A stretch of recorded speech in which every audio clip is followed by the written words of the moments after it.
Hello, Victor here, RestoreYourMercedes.com. Today I'm actually going to build this portable car canopy. It's like a garage.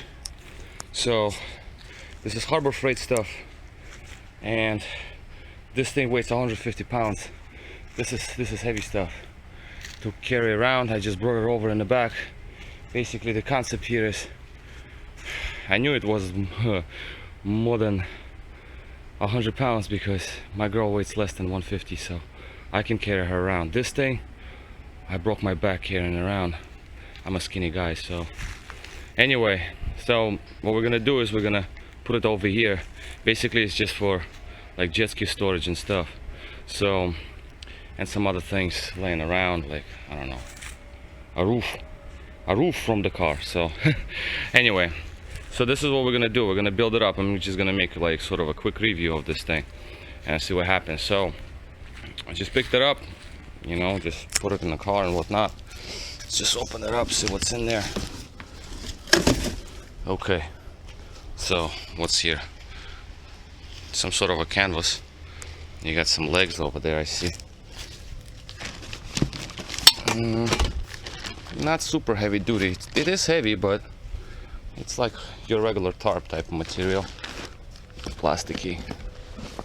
So we don't need that right now. So these are the tubes. So that's where the weight comes from, I assume.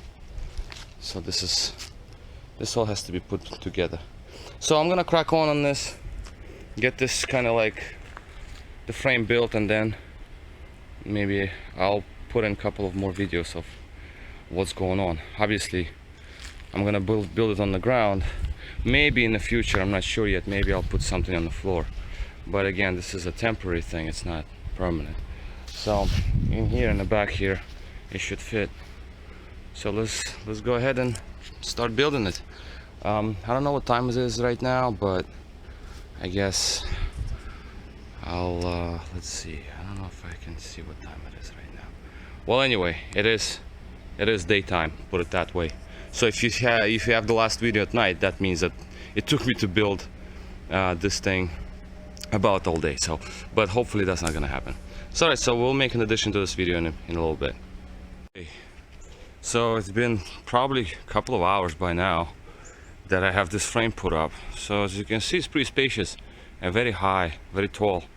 So it's kind of a pain, to be honest with you. Everything is like crooked and stuff. The pipes don't line up, but as you can see, this line is like not even straight, but that's like, I don't know what's wrong with these pipes. But anyway, it is what it is. What you pay is what you get. This is cheap, so that's how it's gonna be. I also had to secure the legs. You got these little anchors here, so you obviously anchor it down because the whole thing is extremely flimsy. But once we tighten up the tarp over it, hopefully it will secure itself and it's going to be more or less stable. So this is the frame, and let's see how it's going to be to put up the tarp. So we have a rear cover, actually rear wall, I would say, installed, and the front door installed as well. So I guess not too terrible to do this.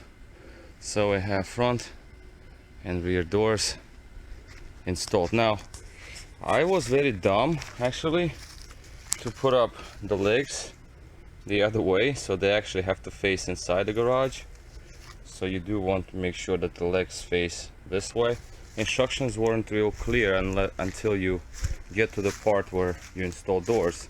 So as you can see how the leg's supposed to face inside the garage, parallel to the door, parallel to the cover. So it has to face inwards. And I had to redo mine, were like facing like actually inside. Like I had this leg 90 degree going this way. I don't know what I was thinking. But anyway, so now it's all in there, more or less, as you can see by the line, more or less straight with the frame. Same pretty much here.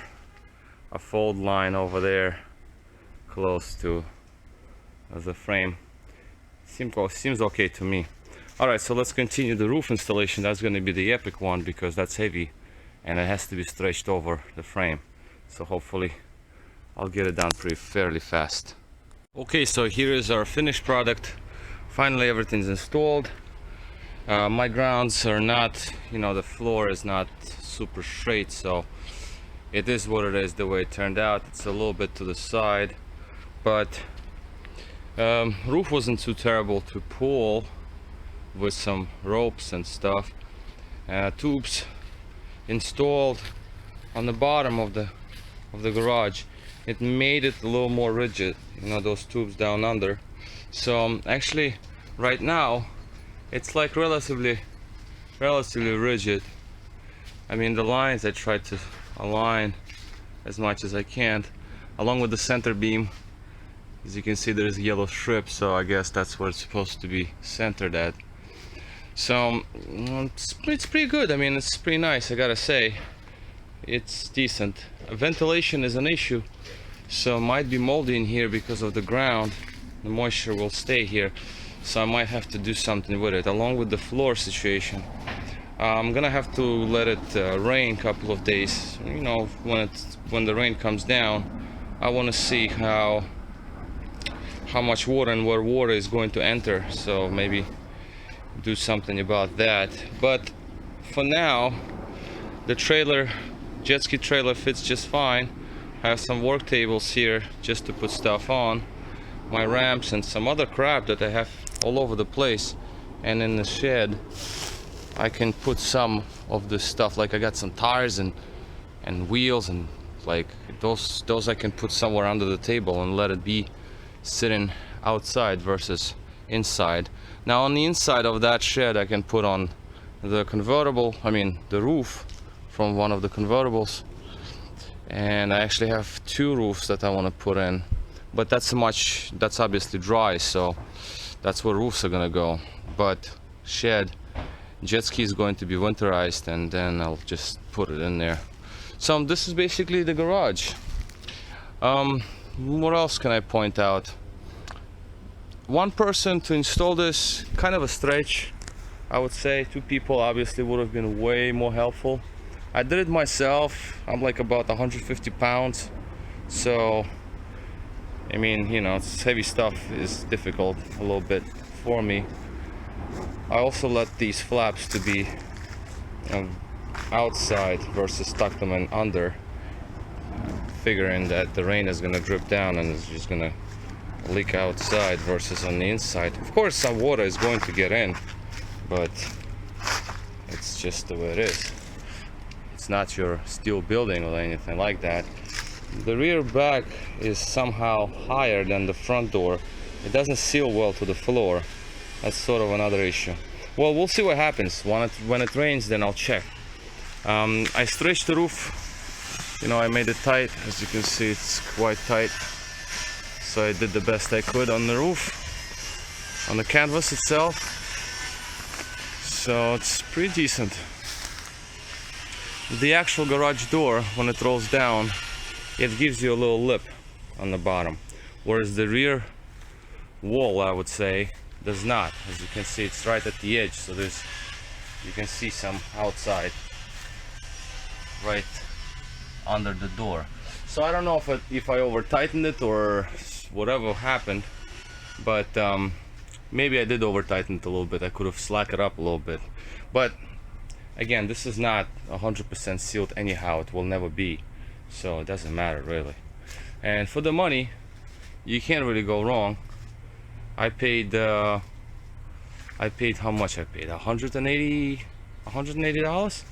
So for the money, you can't go wrong with this. This is good. So if you want to buy one of these, I don't know how it's going to hold on in the winter time with all the snow on top of it. Hopefully it will survive, but for the money I think it's actually a decent buy. So again, this is Harbor Freight. This is only one they have, and again, I didn't want to leave just the skis. It's a parts jet ski that will sit right outside like that. I don't care. It's just some parts. The hull is damaged, but so I don't care. But the running one is gonna go here. So again, for like jet ski storage or something versus leaving it outside, you obviously would put it inside, or even for the car. I mean, I don't think you're gonna fit SUV. So the video cut off. So the in terms of cars fitment, the space, you know, you might be able to fit SUV in here, like a full size. You might, because again, it's 17 feet long. So like maybe short wheelbase Tahoe might fit, I'm not sure. Like my Mercedes ML430 probably will fit. G500, yeah, I don't know about the height, might not fit. Any other mid-size cars, obviously they can fit, no problems, like SLs and the E-Class, station wagon E-Class should fit here based on the distance. S500 4-door, I don't know, it might just exactly just you know, like touching fronts and back, because that's a long car. S430s, S420s, I mean, I don't know. Coupes, yes, that's for sure, and you will be able to open doors and get in and out, so that's nice. All right, so this is basically going to wrap this all up. It's gonna be like a long video, I guess, but for the money you can't go wrong. So would I recommend this thing? So far, yes. How it's going to hold on during the winter and how durable it's going to be, time will show. But I did my best in terms of putting it together.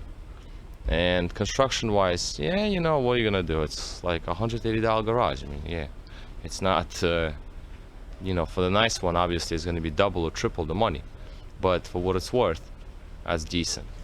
All right, so this is going to be all. This is Victor at RestoreYourMercedes.com. Thank you for watching.